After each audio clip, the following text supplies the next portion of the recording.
Hello, children. Now we start with the next chapter, that is C++.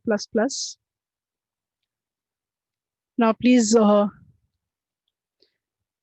just remember what all we did in C++ last year, the programs, the way we had written the programs,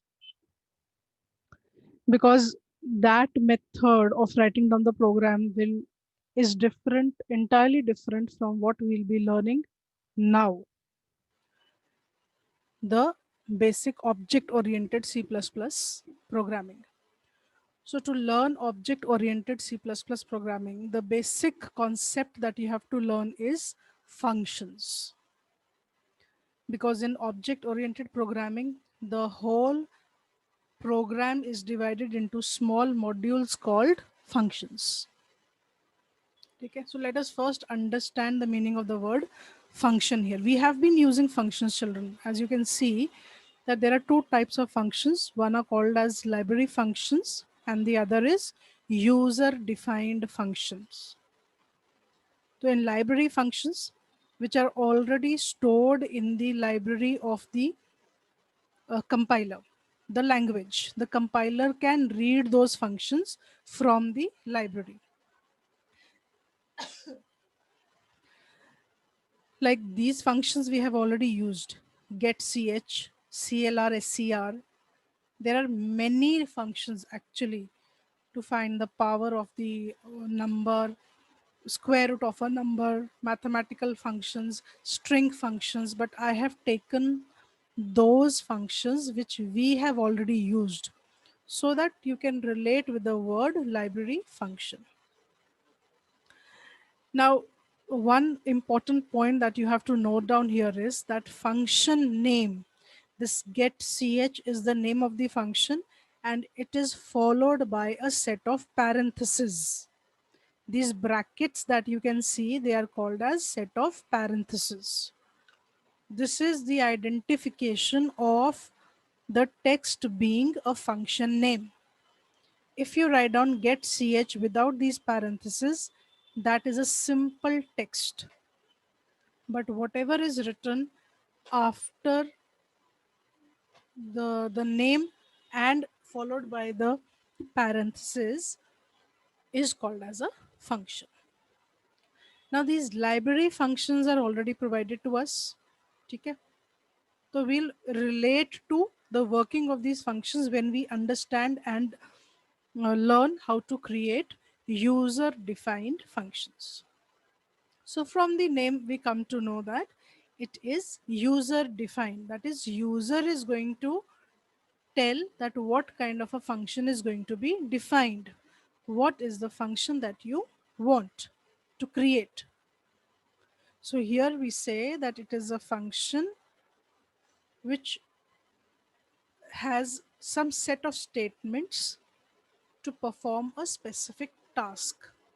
And those set of statements, which is a small code, is given a specific name that is called as a name of the function. Okay. So here also we understand the meaning of the word function, which is a group of statements as we already said and given a name. Now this name that is given, it has to be invoked. Invoked means, children, it has to be called upon so that the function gets invoked from any other part of the program. Now, what are the advantages for functions? The very important advantage of this dividing the program into functions is that we organize the program in such a manner that the program is cut down into different modules and they are divided into functions. Of course, the program size is also reduced. For example, there is a class of 50 students and there are 4 projects to be done, 4 or 5, let's say, projects to be done. It's either the 50 students take all the 5 projects, that means one finish hua, then the other, then the other, that means 50 students are doing different projects one at a time. Or what we can do is we can divide the 50 students into 5 sections or 5 divisions, 10 each. We can give one project to each student, and the project which has been done by one student then can be passed on to the other set of students. So what has happened is the set of project which was already done has been reused by the second set of students. And in this manner, 10 students do one project, but all the 50 students do all the 5 projects. So code reusability is the important factor here. And of course, it is easy to maintain and debug. You can maintain the function because there are less set of statements which have to be taken care of rather than the complete program. Okay. Now look here carefully. Abhi, we do not know what is the structure of the functions or anything. Just here, what have we written is function one, function one, function one. I can see 3 times in the main program, isn't it? So that means I have called this function 3 times. और इस function ने क्या काम करना है? Look at the right side, void function 1.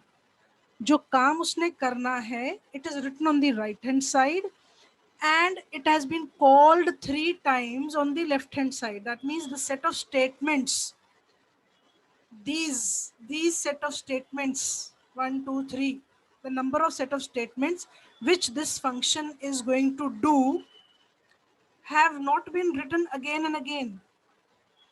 They have just been called by the name of the function, function 1. That means when I'm calling function 1 here, what is happening? These 3 set of statements are executing.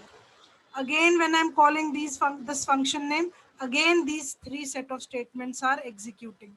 And again I'm calling, again these 3 set of statements are executing.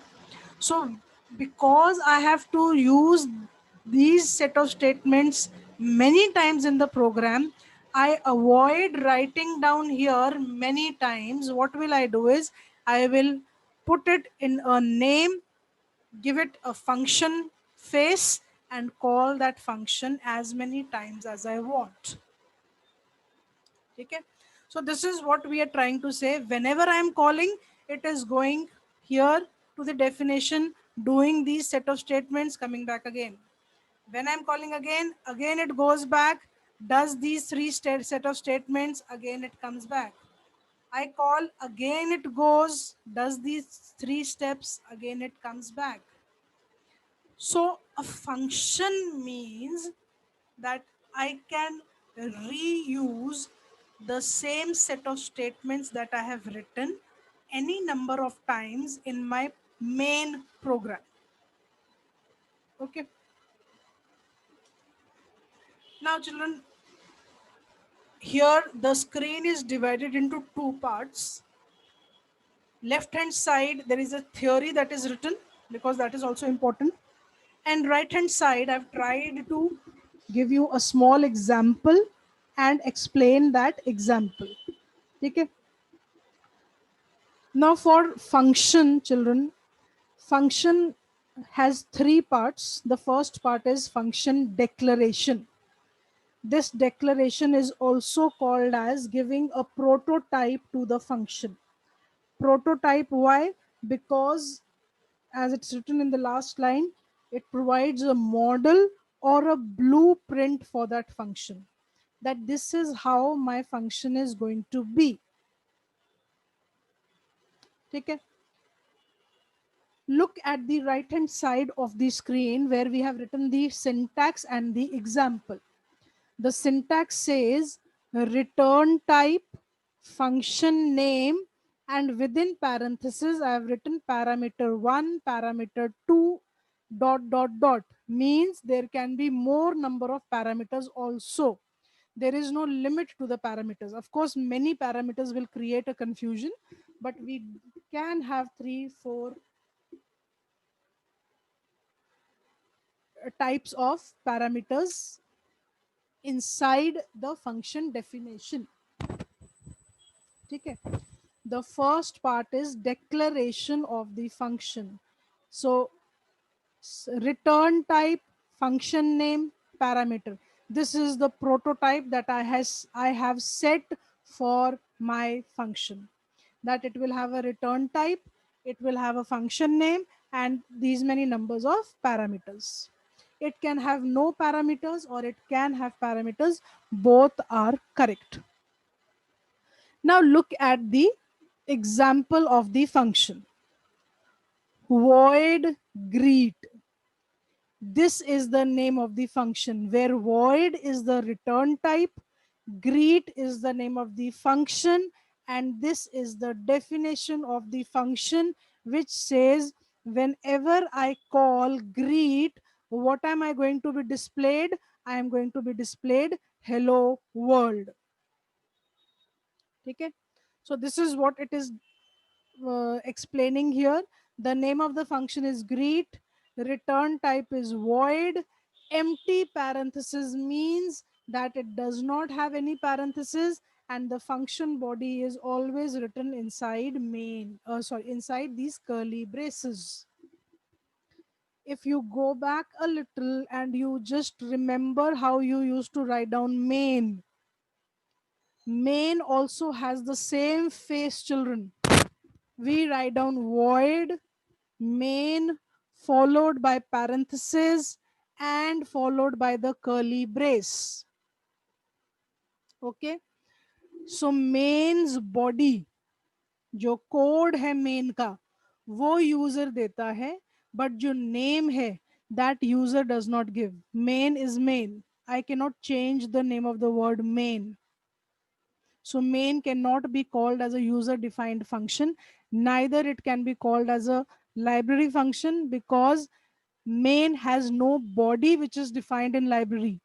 Main's body has to be defined by the user. Okay. So this is the face of my function. एक उसका return type होगा. Even if it is void, I have to write down return type meaning क्या होता है. Just wait, we are moving further. As and when you'll get the explanation. But remember that this void that we have written here is the return type. It has to be followed by a function name and followed by the parenthesis. Parenthesis के अंदर आप parameters हैं तो आप लिखोगे, नहीं है तो you can leave them empty also, like in the example here. Let's move forward. Now the function declaration, more explanation here says that it can return a value of any basic type. आपके basic type कौन से होते हैं? Int, float, char, void. ये सब आपके basic types हैं. Isn't it? Built-in data types जिनको हम बोलते हैं. So अभी हमने void का example देखा. We can have a return type of int type also, float type or char type also, or any other user defined type, class or structure also. Okay. The keyword void specifies that my function returns no value. Void means empty. It returns no value. And function can accept any number of arguments. Parameter list, as I told you, parameter 1, parameter 2, dot, dot, dot, meaning it can be continued. And empty parentheses indicate that it has no arguments or it has no parameter list. The second step, or the second important step that is required for a function, is function's life cycle is calling. Until and unless you call the function, function is not going to be executed. And how do you call the function? You call the function by writing down only its name along with the parameter list if there is any. You will not use any return type in the calling of the function. Okay, this is what it is written on the screen also. What we need to call the function is the name of the function followed by the parenthesis, and if there is any argument list inside that, the argument list also has to be there, the variables have to be there, and the call is terminated by a semicolon. Now here children, visualize the way you write down get ch, CLR SCR, आप क्या लिखते हो, सिर्फ get ch लिखते हो. You write down the parenthesis and a semicolon. What are you doing? You are calling the function. You will, for the library function, you will only call the function. ना तो आप उनको declare करोगे, ना आप उनको define करोगे. Why? Because they are in the library. You cannot create them and you cannot write down their function body. So you will only call, and calling means just give the name of the function followed by the parenthesis. Okay? And calling means what? Calling means that it will go search for the body of the function. Body means जहाँ पे हमने वो 3 statements, 3, 4, whatever is the number of statements that we have written, which are to be executed on the call of the name of the function. What is important here is that whenever you call the function, it goes to the body of the function. After the function is executed, it comes back to the next line of the function call. This we'll see here. Again, this screen is divided into 2 parts. Look at the left hand side first.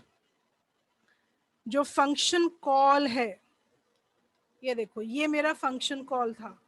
Function call is name of the function parenthesis semicolon. When I say greet, it will पूरे programme में वो search करेगा कहाँ है greet, उसको कहाँ मिला, यहाँ पे मिला, ये उसका डेफिनेशन है. ठीक है. When it does this execution is over, उसके बाद it comes to the line followed by the call of the function. That means इसके next line में आएगा. प्रोग्राम यहाँ से चल रहा है मेरा, ये लाइन हुआ, ये लाइन हुआ, this line is a function. Function के लिए उसकी बॉडी पे जाएगा वो. The body gets executed. Now what? It has to come back to the main function because main function has yet not ended. So it will come back to the next line क्योंकि यहाँ तक तो हो गया था function मेरा. इसके next line में अब वो आएगा and it will execute the next line. Understood? Now look at the complete program, how it has this to be written. I will declare the function. This is the declaration of the function. That means the function prototype, the blueprint, return type, name of the function, parenthesis, semicolon. Okay. This I have given the declaration. Now I come to my main function normally. और मेरे पास main function में लिखने के लिए कुछ नहीं है, सिर्फ मैंने फंक्शन को कॉल किया है. So when I call the function, what will it do? It will go where? It will go and search the body of the function. उसको यहाँ मिल रही है. ये देखो. When I am defining the function, my prototype and my definition is exactly the same. The only difference is I will not terminate it with a semicolon because यहाँ पे curly brace आएंगे. Because I'm defining the function, curly brace. I'm giving the body of the function. So the body of the function says hello there. तो उसने define किया function को. Call करने के बाद where will it go? It will go to get ch. Get ch means come out of the main now. So when I execute this, what is it going to display? Only hello there. ठीक है, क्योंकि मेरा main function में सिर्फ मैं एक function को call कर रही हूँ, जिस फंक्शन में क्या लिखा है, हेलो देयर, दैट्स इट। उसके बाद गेट सी एच हो रहा है, मैं बाहर आ रही हूँ। So this will display only get c h. These three are the life cycle steps of a function, of a user defined function, of a library function। हम सिर्फ ये कॉल करते हैं, ये देखो जैसे ये किया है हमने, I have just written get c h. ना तो मैंने इसको पहले डिफाइन किया है, डिक्लेयर किया है, ना ही I have given any definition. I am just calling it because it is already there in the library of the language. So these three steps: declaring of the function, calling of the function, and defining of the function. Before I'm calling the function, the defining and the declaration should be there. Only then I can call a function. अगर मैं function call कर रही हूँ, हमने उसको declare ही नहीं किया है, तो वो उसको मिलेगा नहीं, उसको ब्लूप्रिंट नहीं मिलेगा, मॉडल मिलेगा नहीं फंक्शन का। ठीक है, तो इन C++, declaring and defining can be together, but it has to be there. Now in definition, as I've already told you, it contains the actual code for the function. Okay? It is composed of the statements that make up the function, which are delimited by the braces, the curly brace. Now, declarator must agree with the declaration. It must use the same function name. मैंने void greet लिखा था, और define अगर मैं greeting करूंगी तो गड़बड़ हो जाएगी. It is not the same name. It should have the same argument, same name. That is why we say the blueprint or the model has to be exactly the same as that of the defining of the function में जो statement हम use कर रहे हैं. And last line, important line, that the declaration is not terminated by, declarator is not terminated by a semicolon. It is followed by a curly brace instead. ठीक है, क्योंकि मुझे body define करनी है अपने function की. Children, did you get some picture of the function? Now this is how it works. ये हमारा function definition है, देखो, ठीक है, सेमीकोलन से एंड हुआ है, ये इसका रिटर्न टाइप है, ये इसका नेम ऑफ द फंक्शन है. यहाँ हमने अपना void main स्टार्ट किया, कुछ स्टेटमेंट्स लिखी, and then I am calling my function without return type. So remember these steps. ये पिक्चर अपने दिमाग में रखनी है. डिक्लेरेशन के टाइम रिटर्न टाइप है, डेफिनेशन के टाइम रिटर्न टाइप है, डिक्लेरेशन के टाइम सेमीकोलन है, डेफिनेशन के टाइम सेमीकोलन नहीं है. Function call के time no return type but a semicolon, yes, because it's a statement here. Here it's a definition of the body.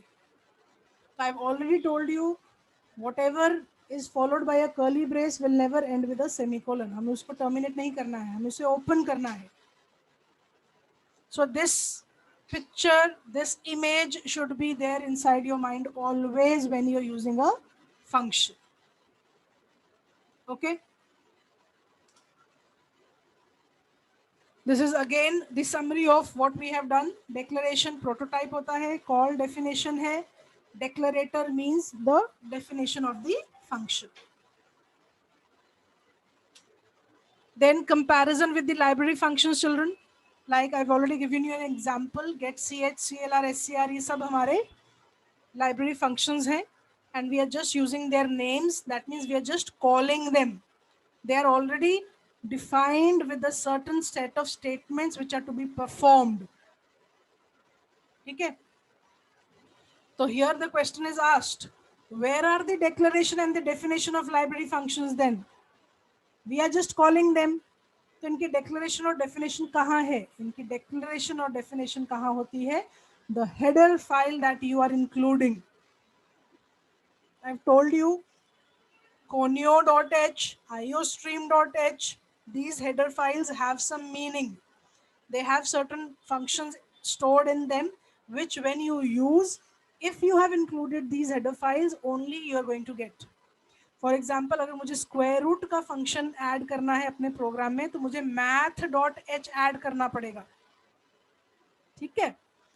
So the definition is in the library file that is automatically linked when we are including the header files inside. So the two types of functions will be having the main focus on user defined functions. Now children, see the example here where we are using arguments. यहाँ पे parameter use कर रहे हैं हम. अभी void display num. What is void here? Return type. Display num, name of the function, parenthesis, int n1 is my first parameter, float n2 is my second parameter. So this is the prototype of my function. तो जब मैं call करूंगी उसका prototype भी ऐसा होना चाहिए. जब मैं उसको डिफाइन करूंगी it should have the same prototype.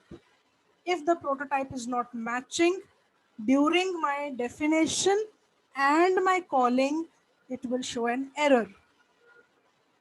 Okay, so here declaration of the function ho gaya. Come to the main. In main, I have used two variables num1 and num2, one of the int type and other of the double type. क्यों? क्योंकि मेरे parameters में int और double है, sorry int और float है. ठीक है, तो यहाँ मैं उसको यूज कर सकती हूँ. Display num, no return type, that means it's the calling, but in the parameters, in the parentheses, I have to give the same number of arguments that I have used during the declaration of the function, and that too of the same type.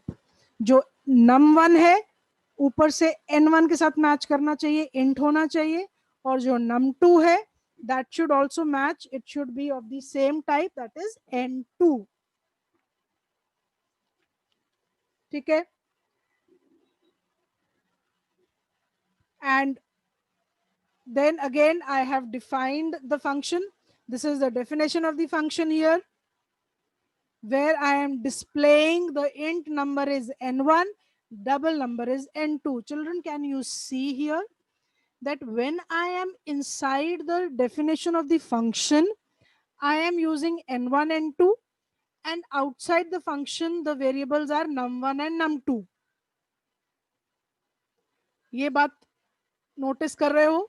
Now let us explain the meaning of the different names of the variables that we have taken. So now in the above program, in this program, below hai program, sorry, we have used a function that has int parameter or double parameter. ठीक है, float, double consider कर लेते हैं. Then we are passing, यहाँ पे variables are being passed, num1 and num2 as the arguments. ठीक है, and the values are stored in the function parameters n1 and n2. The type of the arguments passed while calling the function must match with the corresponding parameters which are defined in the function declaration. Children, n1 and n2 are the local variables. Local variable is that type of a variable which takes birth in a function and dies inside a function only. n1 और n2 को अगर आप main में declare main में अगर आप print करने का ट्राई करोगे ना, वो बोलेगा वेरिएबल नॉट फाउंड, बिकॉज उसका बर्थ कहाँ हुआ है? फंक्शन के बॉडी में. फंक्शन की बॉडी में ही बर्थ हुआ है और वहीं वो खत्म हो गया है. n1 और n2 मेन में तो आए ही नहीं, तो main does not recognise these variables. तो इन वेरिएबल्स को वैल्यू पहुंचाने के लिए I use the variables from my main which are called as global variables now. ठीक है, so num1 will pass the value to n1 and num2 will pass the value to n2, and that can only happen if num1 is integer and num2 is double float. अगर गड़बड़ कर दी हमने तो वो mismatch आ जाएगा, isn't it? So that is why we say that the number of arguments and the type of arguments have to match.